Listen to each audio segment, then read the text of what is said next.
All right, here we go. Beautiful state, Utah, incredible, absolutely amazing places for landscape photography. And that was shot at sunrise. What are the details here? We've got ISO 320 because it was pretty dark actually.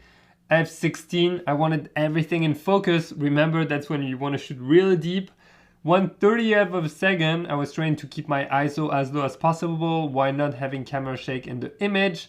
And 16mm, very, very wide. And you can see it on the corners and everywhere. It looks really wide. I love that shot. And for me, it really represents a feeling of adventure. I didn't have anyone in that photo, so that's pure landscape, nothing else.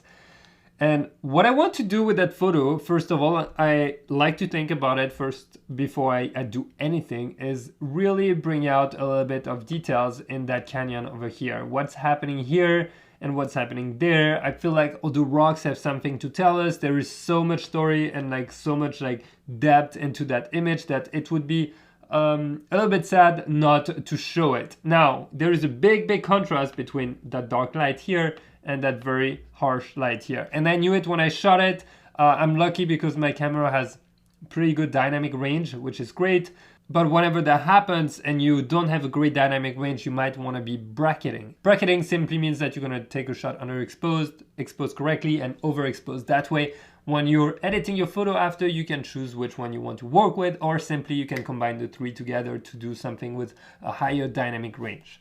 In my case right now, we're going to work straight out of that photo. Now, I want to bring something to your attention. Look at that. We've got two spots here, which are simply my sensor. My sensor was a little bit dirty. And when you shoot at f16, you really see it. If you shoot at f1.4, f2.8, 3.55, you wouldn't have seen those spots. But when you shoot at very, very small aperture, you get a lot of depth of field, which means anything on your lens or on your sensor that's dirty will also be visible. So be careful, guys. Make sure your gear is clean. Okay, let's go. And let's get started. So as shot, I could change it to daylight if I want, just to see what that does. That's a little bit too blue for me because we're in the desert. There is this feeling of desert. I really want to emphasize that desert ambience. And desert for me is a little bit warmer. So let's see what we can do with cloudy. Cloudy looks pretty good.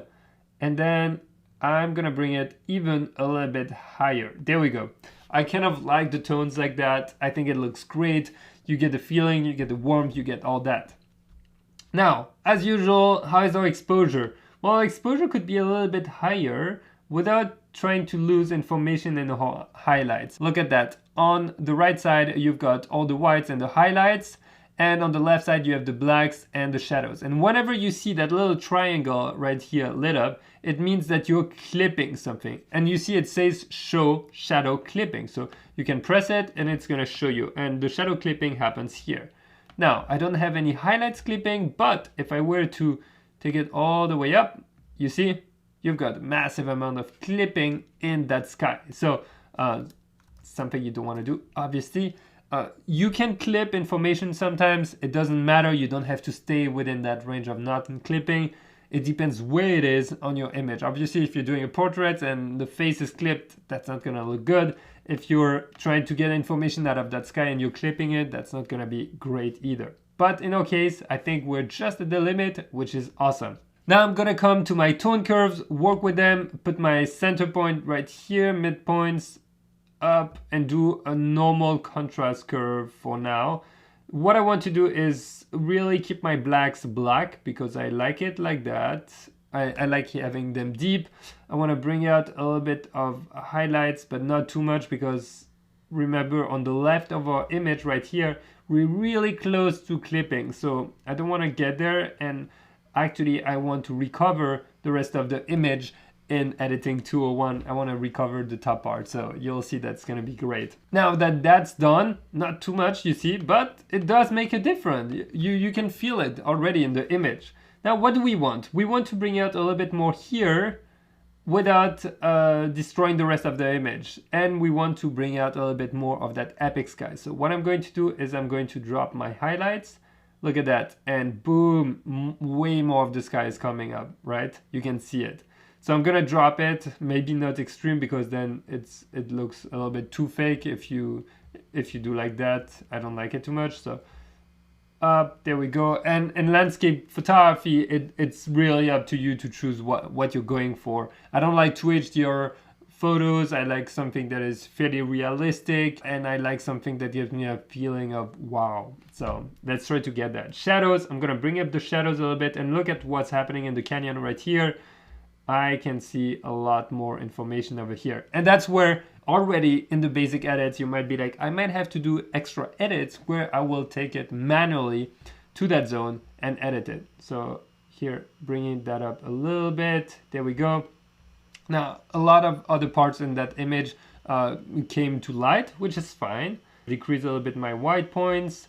And my black points, I'm gonna move them around and see what happens. I wanna bring up a little bit the blacks, and you'll see why, because I wanna play with clarity right now and see if what happens when I bring it up. So when I bring it way too up, that's a little bit too much for me. But if I bring it to here, and you see landscape, you can go a little bit stronger than on other type of photos. But now I realize that a little bit too much of my image is being given to the viewer. So I will drop a little bit my shadows and drop my blacks a little bit. There we go. Try to be a little bit more subtle. I think that's the word. There we go. There we go. Increase a little bit that, and now pump up those shadows. Vibrance, as I mentioned, a little bit up, and drop a little bit the saturation, not too much. That's where you can style the image the way you want it. So let's look at our before, after. Before, after. Already a big change in my opinion. You can see clearly that this is like very raw. It's and here you have a lot more information. Now that shot is not over. That's one of those shots, especially for landscape photography, where you want to do local adjustments in the future. But for me, it's a good base to start with for those local adjustments.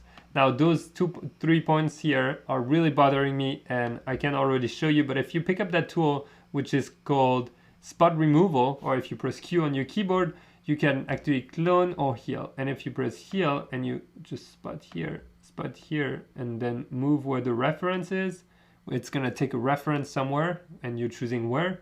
And there we go, it's literally removing that spot. You can see, you wanna take your reference obviously close to the part you're trying to adjust. Much better, we can't see it anymore. Before, after, there we go. Super happy. Made that photo really pop with very little changes, and those changes you can do them on your phone as well, which is awesome. Then we're gonna do some local adjustments, but that's gonna be in the next video. So get your shot ready, edit your favorite photo, drop it in the Facebook group, show me what you've done. If you have any questions, let me know in the comments, and make sure you prepare yourself for the video explaining all the modules in Lightroom. That one will be great for you, and that will also apply to other software, maybe using Luminar or Skylum or anything else you're using. It's gonna work the same way, to be honest. It's your turn. Good luck.